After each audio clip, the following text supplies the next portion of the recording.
नमस्कार। हमने पिछले वीडियो में जाना कि हमको लेसन प्लान 9 पॉइंट्स पर कैसे बनाना है। अब सबसे जो अहम बात होती है लेसन प्लान में वो होती है लर्निंग आउटकम। अगर हम प्लान को इजीली हम बनाना चाहते हैं तो हम सबसे पहले जो हमारा कंपोनेंट लेसन प्लान में सबसे एंड में आता है लर्निंग आउटकम, उसको हम सबसे पहले यदि हम फोकस कर लें हमारे प्लान बनाने के दौरान तो हम अपना प्लान बहुत अच्छे से या बहुत इजीली हम उसको बना सकते हैं। लर्निंग आउटकम को हम हर पार्ट के लर्निंग आउटकम को हम जान सकते हैं कि इस पार्ट में कौन से लर्निंग आउटकम आ रहे हैं और उनको हमको कैसे प्राप्त करना है, बच्चों को कैसे वो हम उनको प्राप्त करवा सकते हैं। अच्छा, लर्निंग आउटकम टीचर के लिए भी आवश्यक होते हैं और बच्चों के लिए भी आवश्यक होते हैं। अब टीचर के लिए कैसे आवश्यक है? ये टीचर को कहाँ हेल्प करेंगे लर्निंग आउटकम? उसकी टीचिंग प्रोसेस को प्लान करने के लिए। वो जो हम दो कंपोनेंट भरेंगे, एक तो पेडागॉजिकल एक्टिविटीज़ और दूसरा असेसमेंट वाली और गतिविधि वाली, इन तीनों को हमें इन तीनों में क्या भरना है ये हम आराम से जान सकते हैं यदि हमें लर्निंग आउटकम पता हो तो टीचर के लिए कैसे हेल्पफुल हुए ये, उसकी टीचिंग को प्लान करने के लिए लर्निंग आउटकम उसके लिए बहुत हेल्पफुल होंगे।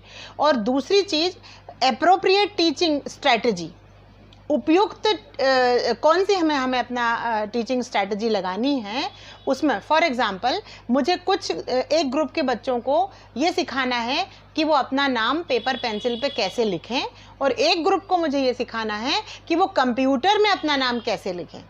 ठीक है, 2 ग्रुप है मेरे पास। तो अब ये बताएं कि क्या दोनों को ही मैं एक ही तरीके से पढ़ाऊंगी? नहीं, मैं जिनको पेपर पेंसिल से मैं नाम लिखना सिखाना है उनके लिए मेरी टीचिंग स्ट्रेटजी कुछ और होगी और जिन्हें मुझे कंप्यूटर में नाम लिखना सिखाना है उनके लिए मेरी टीचिंग स्ट्रेटजी दूसरी होगी। तो इज़ इट क्लियर कि यदि लर्निंग आउटकम पता है तो हम हमारी टीचिंग स्ट्रेटजी को प्लान कर सकते हैं। अब बच्चों के लिए क्यों ज़रूरी है लर्निंग आउटकम? बच्चों के लिए इसलिए ज़रूरी हैं जिससे कि वो ये जान सकें कि वो इस अवधारणा को अपने लाइफ में कहाँ यूज़ कर सकते हैं और ये उनके लिए किस तरह उपयोगी होगी, है ना। या बच्चे जो भी अवधारणा सीख रहे हैं क्या वो उन सारी कंसेप्ट को, उन सारी कौशल को क्या वो सीख पा रहे हैं और अपने लाइफ में वो उपयोग कर पा रहे हैं। यदि कोई नई परिस्थिति बन पड़ती है तो क्या वो सीखी हुई चीज़ का उसमें उपयोग कर पाते हैं। फॉर एग्जाम्पल, हमने यदि उन्हें फ्रैक्शन सिखाए, क्लास 7th में हमने उन्हें भिन्न सिखाए। अब भिन्न बच्चे ने सीख तो लिए, पर क्या वो ये बता सकता है कि उसके घर में कितनी रोटियां बनती हैं और कितनी उन रोटियों में से वो कितनी रोटी खाता है? तो क्या वो इसको भिन्न के रूप में लिख सकता है?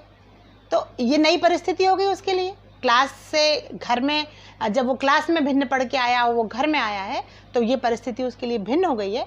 तो अब वो क्या इसमें उस चीज़ को अप्लाई कर सकता है? तो ये कहने का मतलब है कि लर्निंग आउटकम जो हैं वो हमारे बच्चों के लिए भी इसी तरह हेल्पफुल हैं और टीचर के लिए भी हेल्पफुल हैं। तीसरी चीज़ हमको इम्पॉर्टेंट ये जो लग रही है इस प्लान में वो है लर्निंग इंडिकेटर। अब लर्निंग इंडिकेटर जो हैं वो ये सूचक हैं, सीखने के सूचक हैं कि बच्चे ने जो सीखा क्या वो व्यवहार में परिलक्षित हो रहा है, क्या वो दिख रहा है, क्या वो ऑब्जर्वेबल है, क्या टीचर उसको ऑब्जर्व कर पा रहा है कि अब बच्चे ने ये चीज़ें, ये अवधारणा को सीख लिया है। तो लर्निंग इंडिकेटर एक पॉइंटर जैसा है, वो इंडिकेट करता है। लर्निंग गैप को भी हम यहाँ से देख सकते हैं कि हमारे बच्चे का बुद्धि लब्धि स्तर है जो वो स्तर पर वो पहुँचा कि नहीं, मतलब जो हमारा अधिगम का उद्देश्य था क्या वो उस उद्देश्य की पूर्ति हुई, क्या वो उस लर्निंग लेवल तक पहुँचा। यदि उस पर पहुंच गया है तो कोई लर्निंग गैप नहीं है, लेकिन यदि उसमें अभी भी वो नहीं पहुंचा है तो उस लर्निंग गैप में हमको अब फिर से एक नई योजना लगाने की आवश्यकता है। तो ये हुए हमारे लर्निंग इंडिकेटर। तो इस तरह से हम लर्निंग आउटकम्स और लर्निंग इंडिकेटर्स को अगर हम अच्छे से समझ लें किसी पाठ के तो हमको पाठ योजना, लेसन प्लानिंग बनाने में बहुत आसानी होगी। और एक और चीज़ होती है लर्निंग ऑब्जेक्टिव।